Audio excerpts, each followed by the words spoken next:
আলানো জিনিস দিয়েও যে এত সুন্দর মজাদার রেসিপি বানানো যায় এটা আসলে অনেকেই আমরা জানি না। যাই হোক, আসসালামু আলাইকুম, সবাই কেমন আছো? আশা করি সবাই ভালো আছো। আলহামদুলিল্লাহ, আমিও ভালো আছি।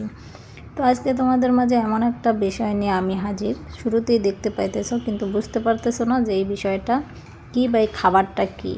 এটা হলো মূলত একটা খাবার।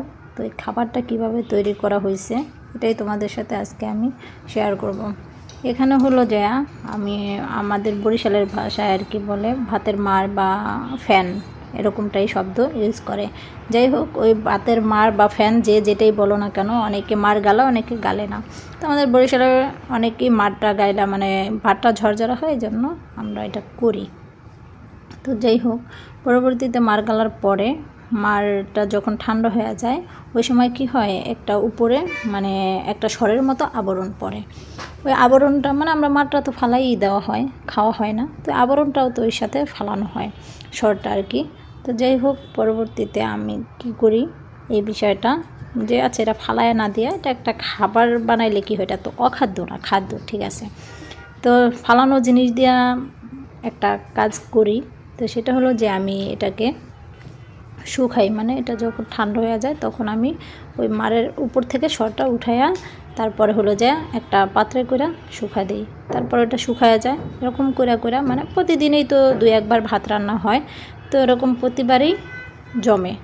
প্রতিটা আমি ফালাই না, মনে করে এটা রাইখা দিই, রাইখা দিয়া অনেক দিন বসে, মনে করো 1 সপ্তাহ করলেই অনেকগুলো জমা যায়। তো এগুলো আমি রাইখা দিই, রাইখা দেওয়া পরবর্তীতে অনেকগুলো যখন জমে, এরপরে এগুলাকে যে সুন্দর করে আমি তেলে ভাজি। তবে তেলটা গরম হওয়া লাগবে। প্রথম একটা দিছি, দেখছো যে আসলে আমার ওইটা ওরকম সুন্দর মতো হয় নাই, কিন্তু আর পরেরগুলো যখন তেল গরম হয়েছে সুন্দর, এই যে দেখছো আমাদের বরিশালে একটা পিঠা বানায়, সাবু পিঠা, তারপরে হলো ওই যে জামদানি পিঠা বলে। তো ওই পিঠাগুলা হলো যে আটা দেওয়া, মানে চালের গুঁড়া দিয়ে সুন্দর করে এটা শুকানো হয়, এরপর পরবর্তীতে এটাকে ভাজা হয়। তো ওইরকম সেমই হয়, ভাজলে মানে একেবারে সুন্দর সিন্স পিঠা আমাদের একেবারে ফুলে উঠতেছে, তোমরা দেখতেই পাইতেছো।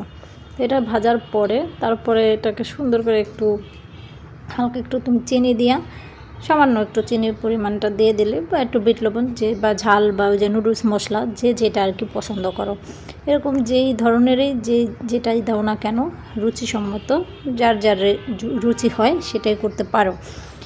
তো অবশেষে দেখতেই পাইতেছো ফাইনালি যে সৌন্দর্যটা কীরকম, বা আসলে এটা খাইতে মানে একেবারে মুচমুচা, বাচ্চারা মানে খুব আনন্দে, মানে দেখতে তো সুন্দরই। আমি আর এটা তোমরাও বাসায় ট্রাই করতে পারো।